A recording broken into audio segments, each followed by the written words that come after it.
उपमुख्यमंत्री अजित पवार यांचं निधन झालं आणि त्यामुळे पूर्ण महाराष्ट्रामध्ये शॉकसारखी परिस्थिती आहे आणि अशा परिस्थितीमध्ये जे आमदार त्यांच्याबरोबर गेले होते, नरहरी झिरोळ होते, ज्यावेळेस शपथविधी झाला आधीचा सुद्धा किंवा तुम्ही जवळपास कित्येक वर्ष एकत्र काम केलं असेल, त्यांच्या मृत्यूनंतर मृत्यूपश्चात काय भावना आहे? कारण की सर्व ठिकाणी त्यांच्याबद्दल शोक व्यक्त केला जातोय आणि तुम्ही ज्यावेळेस राष्ट्रवादीचं दोन गट झाले त्यावेळेस पहिल्यापासून अजितदादांबरोबर होते. अजितदादा गेल्यानंतर घटना जी दुर्दैवी घडली त्याच्यानंतर संपूर्ण महाराष्ट्र हळहळतो. आता आमच्यासारख्याचा तर प्रश्नच नाही का आम्ही 2004 सालापासून दादांच्या बरोबरीत जे अगदी घरच्यासारखं हट्ट करून, जसं मुलगा हट्ट करतो तसा आम्ही हट्ट करत होतो आणि तो आमच्या मतदारसंघात, आमच्या जिल्ह्यात, आमच्या समाजासाठी जे जे म्हणून हट्ट केले ते पूर्ण करायचा प्रयत्न सातत्यानं अजितदादांनी केला. ती उणीव निश्चित त्या ठिकाणी भासते, परंतु आता वहिनींच्या माध्यमातून त्याच पद्धतीनं आम्हाला CM साहेब देखील सहकार्य करतील अशी आम्हाला खात्री आहे. त्याच्यामुळं आता जो काय आता येणारं बजेट अधिवेशन आहे तिथंसुद्धा चांगल्या पद्धतीचं नियोजन केलं जाईल.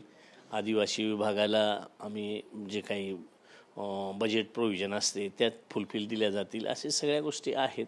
त्याच्यामुळं उणीव तर भरून निघणारच नाही, पण एकदमच पोरके झालो असं तरी होणार नाही.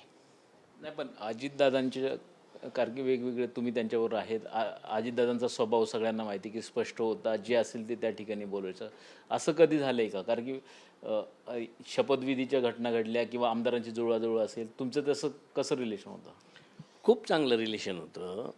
का जेव्हा पार्टीचा शपथविधी सांगितला त्यावेळेला आम्ही सगळेजण तिथं 18-19 जण होतो. त्याच्यानंतर आम्ही 6 लोक दिल्लीत होतो. ती कहाणी सांगताना मला आज दादा पुन्हा दिसतात का जेव्हा सभागृहात हा विषय आला होता आणि मी सांगायला सुरुवात केली का आम्ही कसे गेलो, काय गेलो, आम्हाला कसं माहीत नव्हतं, पण दादा सांगतात इथं उडी मारायची अशा पद्धतीने गेलो. तेच मी सभागृहात सांगितलं तर दादा एवढे खळखळून हसून आणि म्हणत होते काय बाबा सगळं खरं सांगू नको. हे सगळ्यांना मला तेवढाच एक शब्द का सगळं खरं सांगू नको.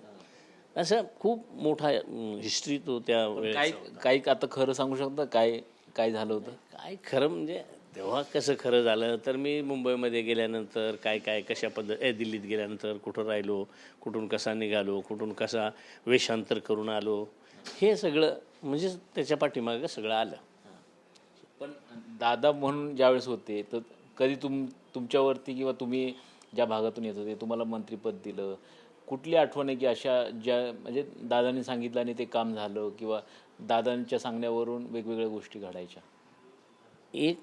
एकच मी कल्पना मांडली होती दादांजवळ बजेटच्या वेळेला का दादा आदिवासींसाठी एक आदिवासी क्लस्टर तयार करू, MIDC तयार करू. त्याचसाठी माझं 100 एकर जागा आहे. दादानी त्या मिनिटाला लगेच मान्य केलं आणि बजेट स्पीचमध्ये त्याला मान्यता दिली होती. हे मला वाटतं चिरकाल, कारण राज्यात नाही देशात असं माझा अभ्यास आहे का देशातसुद्धा आदिवासी MIDC नव्हती. ती पहिली हट्ट जो सकाळी माझा होता का ह्या एक ठिकाणी माझ्या मतदारसंघात केली तर भविष्यात जिथं जिथं आमचे आदिवासी बहुल जिल्हे आहेत तिथं ते करता येतील का, हा एक पायलट प्रोजेक्ट म्हणून पुढं नेता येईल का. तर निश्चित पुढची आत्ताची जी काही राजकर्ते आहेत ते सुद्धा त्याला सहकार्य करतील आणि वेगवेगळ्या ठिकाणी आमच्या आदिवासी बांधवांसाठी मग इकडं पालघर असेल किंवा नंदुरबार असेल, धुळा असेल, गडचिरोली, चंद्रपूर अशा भागात एक विशेष का आदिवासींमध्ये खूप स्किल आहे. मग ते विणकाम असेल किंवा आयुर्वेदावरचं काम असेल किंवा वेगवेगळ्या प्रकारची पारंपरिक ज्या काही गोष्टी आहेत त्या आजही ती संस्कृती आदिवासींनी टिकवून ठेवलेली आहे. तिचं कुठंतरी एक क्लस्टर व्हावं. त्या दृष्टीने जर क्लस्टर केलं तर माझी विनंती राहील CM साहेबांनाही का आपण तशा पद्धतीनं आदिवासी भागासाठी एक वेगळं करू. पण अर्थ खातं त्यांच्याकडे होतं, निधी, आणि तुमच्या केबिनला सुद्धा ते येऊन बसायचे, वेगवेगळ्या गप्पा व्हायच्या, अनौपचारिक गप्पा व्हायच्या, वेगवेगळे किस्से घडायचे. त्यातला काही किस्सा आठवतोय का तुम्हाला? नाही, मला एक किस्सा आठवतो. प्रेम काय भानगड असते. हे MIDC झालं. मी जेव्हा 2009ला 149 मतांनी हरल्यानंतर मी काही पत्र घेऊन गेलो दादांकडं. 1-2-3 पत्र वैयक्तिक होते आणि एक पत्र सार्वजनिक कामाचं होतं, मॅनर टँक.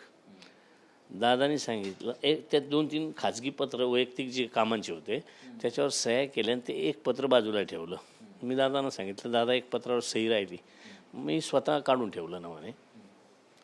तर म्हटलं हो. 149 मतांनी जी लोक हरवतात त्यांची काय काळजी करायचं काम आहे, अजिबात त्याच्या पुढं अशी कामं आणायची नाही असं सांगून मी निघून गेलो. 2-3 तासांनी मी प्रधान सचिव होते तेव्हा PS मीना, म्हटलं मीना साहेबांना भेटू आणि बजेटची पूर्वतयारी चालूच होती. मीना साहेबांना सांगू लागला लक्की तर लागून जाईल, येऊन जाईल.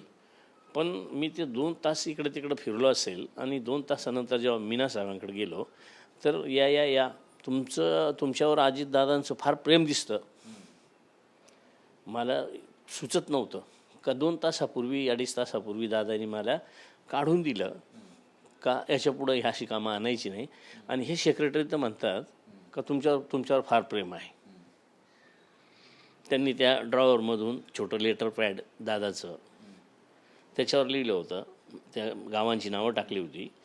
वणी, खुर्द, आंबड, जोरण ह्या 3 प्रकल्पांसाठी तरतूद करण्यात यावी. म्हणजे माझं पत्र नव्हतं पाठवलं, त्यांनी लिहिलं होतं आणि खाली लिहिलं होतं अजित पवार. तेव्हा मला जाणवलं का दादा हे दिसताना किंवा ते बोलताना जेवढं जसं वाटत होते तसं नव्हतं. काम करायचंच. मी बऱ्याच वेळा सांगत असतो का दादा ज्याच्यावर रागावले ना ते काम झालं समजायचं. समोरच्याला वाटतं माझ्यावर रागावले, पण तसं नव्हतं, प्रेमच वेगळं होतं. असं अनेक आठवणी आहेत दादांच्या. निश्चितच आमच्याशी बोलल्याबद्दल धन्यवाद. सुनील काळे, TV9 मराठी, मुंबई.